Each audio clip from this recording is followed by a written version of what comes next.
আজকে বাংলাদেশে যে বিদ্যুতের যে সংকট, এর জন্যই এই ব্যাটারি চালিত অটোরিকশা বহুল অংশে দায়ী।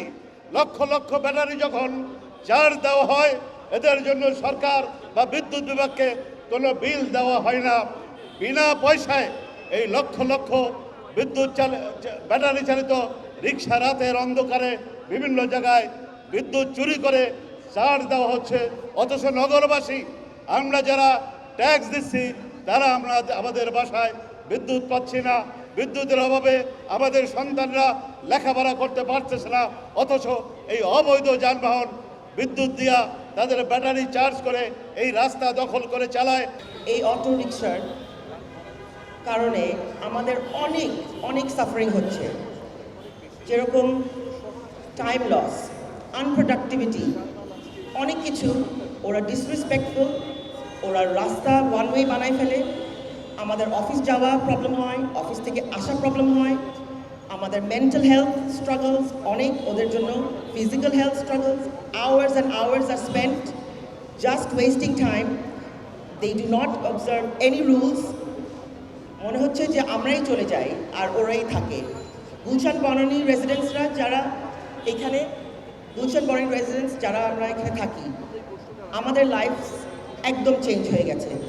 আমরা অনেক সাফার করছি, হাই প্রেশার হচ্ছে, অনেক কিছু প্রবলেমস হচ্ছে, কেউ ওদেরকে কন্ট্রোল করতে পারছে না। আমরা কোনো একটা যদি রিক্সাকে বলে ওকে ধরেন, ও ধরতে চাচ্ছে না কেন?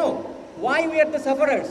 আমরা একটা সিভিক সোসাইটি আরাম করে থাকবো, এখানে সবার সাথে সুন্দরভাবে থাকবো, কিন্তু যেটা অবৈধ এটাকে কেন প্রশ্রয় দিব? বিআরটিএ আমাদের গাড়িতে একটা খোঁচা থাকলে ওটাকে বলে রং করে নিয়ে আসেন, নাহলে আমার কাগজ হবে না। এখানে আপনারা চোখের সামনে আপনারাই মালিক হচ্ছেন, প্রশাসন আপনারাই মালিক হচ্ছেন এগুলোর, কারণ আপনারা অবৈধকে প্রশ্রয় দিচ্ছেন। এটা তো হতে পারে না। অবিলম্বে এই অবৈধ ব্যাটারি রিক্সা বন্ধ করেন। আমরা মার্চ, এপ্রিল, মে, জুন, জুলাই বিদ্যুৎ বিল বেশি দিয়েছি, বিকজ আপনাদের এই অবৈধ ব্যাটারি রিক্সাগুলোকে ফ্রি চার্জিং করেছেন আপনারা। This is not the rules. Battery চালিত রিক্সা নিয়ে কথা বলছি, এদের কোনোটাই কিছু নাই। এরা মোটরাইজড ভেহিকল, অথচ যারা এটা চালায় তাদের কোনো প্রশিক্ষণ নাই। সুতরাং তাদের তো আসলে দোষ দিয়ে লাভ নাই, তারা তো উল্টাপাল্টা চালাচ্ছে। তারা আগে প্যাডেলে যেভাবে চালাতো সেইভাবেই চালাচ্ছে, কিন্তু আসলে তো এখন তাদের স্পিড অনেক বেড়ে গেছে, গাড়ি কিন্তু উল্টে যাচ্ছে।